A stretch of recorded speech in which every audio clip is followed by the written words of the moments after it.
विष्णु गुरुदेव महेश्वर गुरु साक्षात परब्रह्म तस्मै श्री गुरुवे नमः। अर्थात गुरुंक भितरे एही त्रिदेव ब्रह्मा विष्णु महादेवंकर शक्ति रही थाए।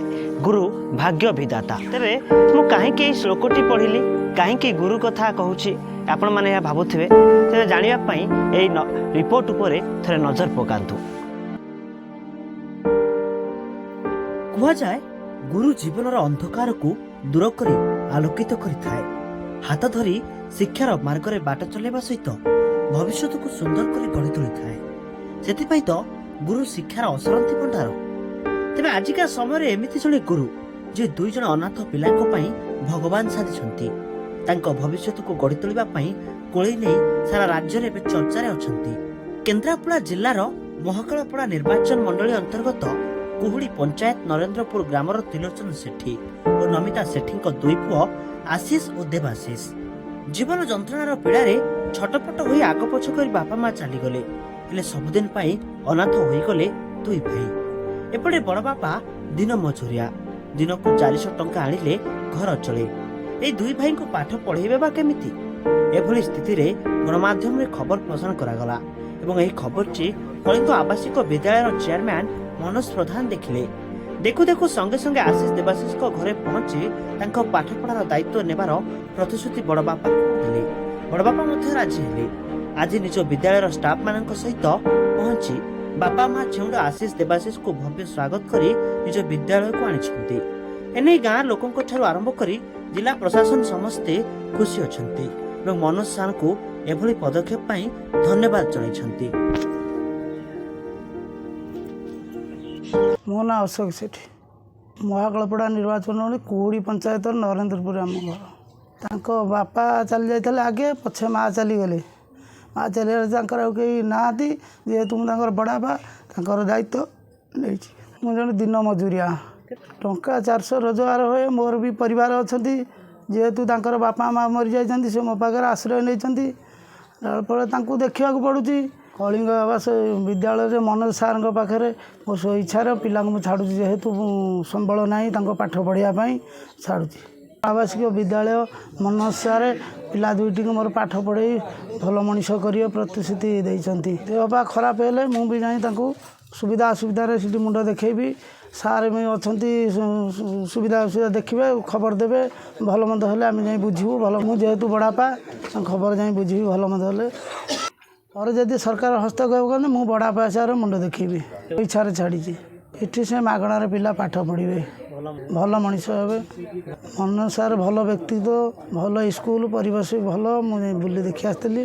पिला सीटी पाठ पढ़ी भल मनीष हे। से मु कलिंग आवासिक मनोज सार चेयरमैन को धन्यवाद दिए स्कूल शिक्षक मान को धन्यवाद टीम को। मु प्रभात रंजन दास एक ग्राम पंचायत सरपंच। यहाँ आमर महाकालपड़ा निर्वाचन मंडली मार्साई ब्लॉक नरेंद्रपुर गाँव। आज घटना होता है आम गाँव जो त्रिलोचन सेठी आउ नमिता सेठी से दंपति बापा 1.5 वर्ष 2 वर्ष तले एक्सपायर करते। माँ भी यही मसे हम एक्सपायर कर जाती। दीटा पुओ देवाशीष आउ आशीष से माने गाँव में पढ़ुले।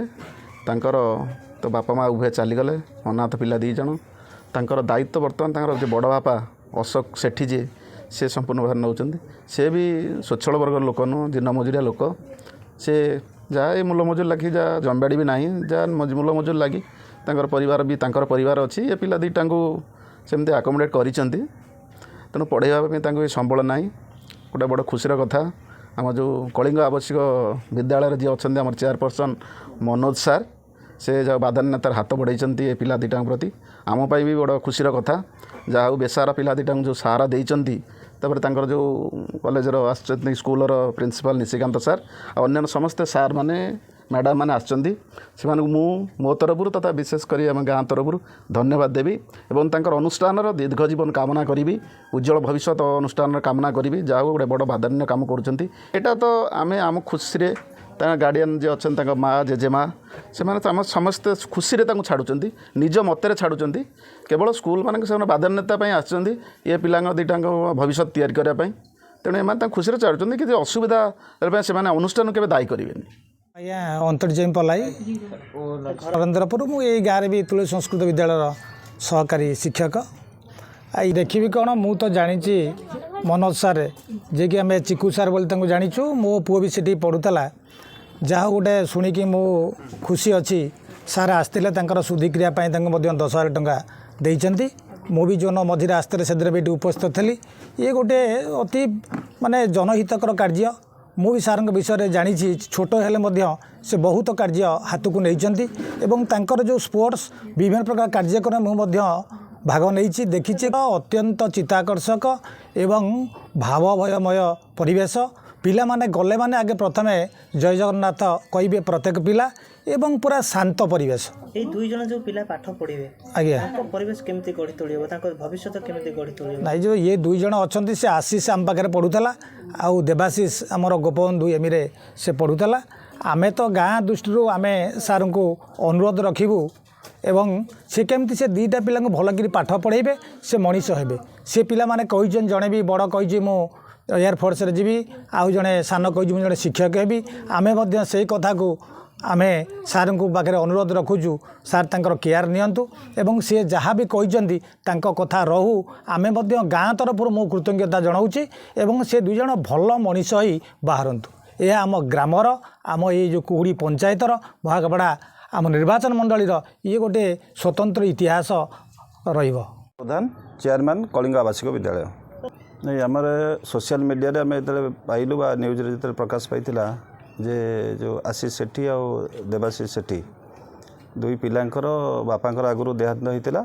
ତାପରେ ମାଆଙ୍କର ଦେହାନ୍ତ ହେବା ପରେ ତାଙ୍କର ବହୁତ ଆର୍ଥିକ ସମସ୍ୟା ଯେଉଁଟାକି ସୋସିଆଲ ମିଡ଼ିଆରେ ବା ନ୍ୟୁଜ୍ରେ ବାହାରିଥିଲା।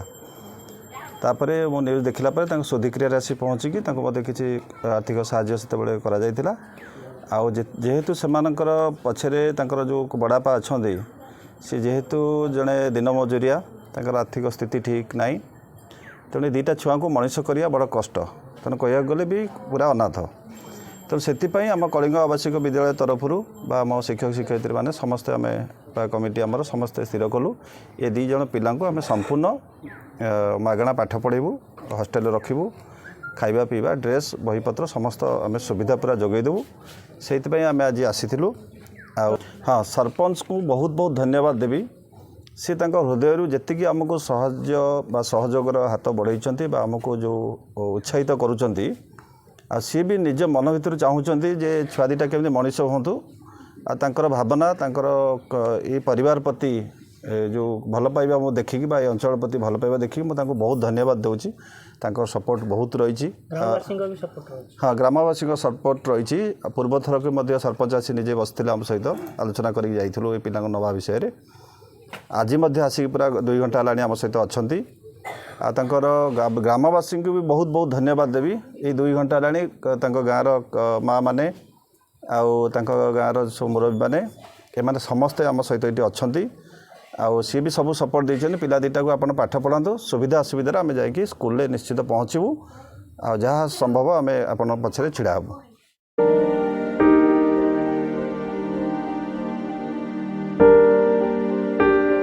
କଟକରୁ ଲକ୍ଷ୍ମଣ ଦାସଙ୍କ ରିପୋର୍ଟ, ନ୍ୟୁଜ୍ 18 ଲୋକାଲ।